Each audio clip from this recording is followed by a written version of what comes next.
Welcome back to another custom tactics on the channel, guys. It's been a while since I last done one. You guys probably want to see what I'm using, and today I'm going to show you what I have been using as of late in FIFA 23. We have been trying the 3-4-2-1.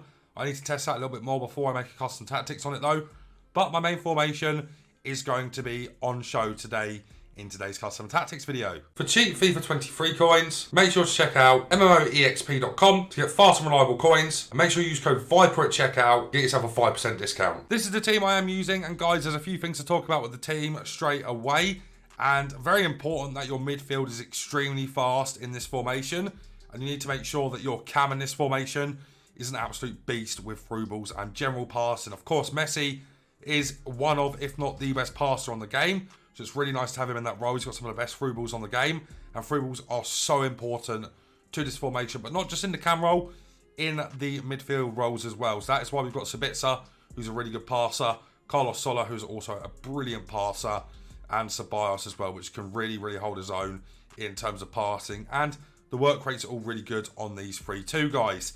Defense sets itself up really. The two team of the year defenders that I've got, Nuno Tavares is actually really good. His passing's a little bit shoddy. Other than that, he's really good though. And then Klaus, of course, has that 99 passing, which still makes him one of the best cards at right back in the game, in my personal opinion. With that being said though, guys, let's get into the custom tactics. Alright guys, so the formation is the 4-1-2-1-2. Now, of course, if you've been watching the channel for a few years, you'll know that this is my favourite formation by a considerable distance. And I will go through and explain as to why it's my favourite formation, but we're going to go through the instructions first and explain to you why the instructions are set as they are. So, two strikers, Anthony Martial and Kylian, killing them with a million. Mbappe, stay central and getting behind on both of them. No stay forward. And I see a lot of people, guys, put their strikers on stay forward. And what that ends up doing, especially if it's in a two-striker formation, it's going to create a bit of a divide between your two strikers and then the rest of the team. So, it works if you're playing a one-striker formation, i.e. a 4-2-3-1. You need them to be up top. They are your focal point. They need to knock the ball down. Someone like Weghorst, and the bigger players certainly work in the one-striker formation on stay forward. But in a two-striker formation, as I said, having them not on stay forward, so they drop a little bit deeper to offer their support when they need it, you know, to the midfielders, is really vital. So make sure your strikers in this formation, if you want to try the 4-3-1-2 as well, make sure you don't have them on stay forward. It's very important. The stay central is because this is a central formation. It's a direct formation. There's no point having them on balance width. You don't want them to go wide at all. So keeping them on stay central is good as well. And of course, what I said about the passing, the getting behind does play into that as well. So Messi in the cam role there with the great passing on the getting to the behind for the two strikers works really well for through balls over the tops, whether it be along the floor through balls, driven passes, so on such. You know, that's going to work really well in this formation. And Messi is literally just on stay forward. If you don't have your cam in this formation on stay forward, they pick up really weird positions. They drop into like left centre mid, right centre mid, CDM sometimes, left back. It's really strange, and I think it's a bug in the game, but you may need to make sure you keep your cam on stay forward in this formation. It's so vital, and probably the most important thing to do in terms of the instructions in this formation. Danny Ceballos, which is our box-to-box, and is able to defend, go forward, pick a good pass. Everything on balance on him, guys. You want to make sure you've got them on cover wing as well, because there's no need to cover centre. You've got your centre covered via your CDM. And then Sabitzer, who's a bit more of an advancing centre mid, we've got him on get forward only. And that's because he's got the outside foot shot. He's got good curve. He's got really good shooting. We want him to offer an extra body in the attack at times. And of course, his passing's really good too. And then guys, for our CDM, he is on cut, passing lane, stable, all attacking and cover centre. And while Soler isn't the strongest, he's very quick. Good agility and balance, really fast, and good at moving around the pitch very quickly. And that is what I like in my CDM at the moment, is good agility and really fast over anything else, really. I don't think the strength's too important at the moment. Of course, he has that 5-star weak foot as well, which is so crucial in this formation once again. At least a 4-star weak foot across your midfield is absolutely vital to enjoying this formation and getting good results with this formation. Because if you have a 3-star weak foot, you misplace a pass, you're going to be in trouble with this formation, because it's so direct, it's so aggressive, that if you misplace a pass once, you're likely to get done on the break against a good player. So making sure 4-star weak foot minimum in the midfield is vital once again to enjoying this formation. Then for our fullbacks, just stay up while attacking on them, guys. Of course, we override that in game if we need to as well. up and left on the D-pad to override that. And then we can just go up on left on the D-pad once again if we want to put them back to stable while attacking. Which means putting them on stable while attacking in the instructions is okay to do. Because, as I said, you can override it and you don't have to press pause to change your settings and change the instructions. So making sure you learn the up and left on the D-pad in-game whilst having them on stable while attacking in the instructions is also really important in my opinion, just for the flow of the game really. And guys, before we get into the tactics as well, I just want to say that these do work on both old and new gen, but there's going to be one thing in the tactics that you're going to want to change if you are on new gen. We will get into that as we go down the tactics, but first of all guys, we're playing on pressure on heavy touch, so something a bit new here, and I found it to be really good. Now we've got the really meta high level cards in the game.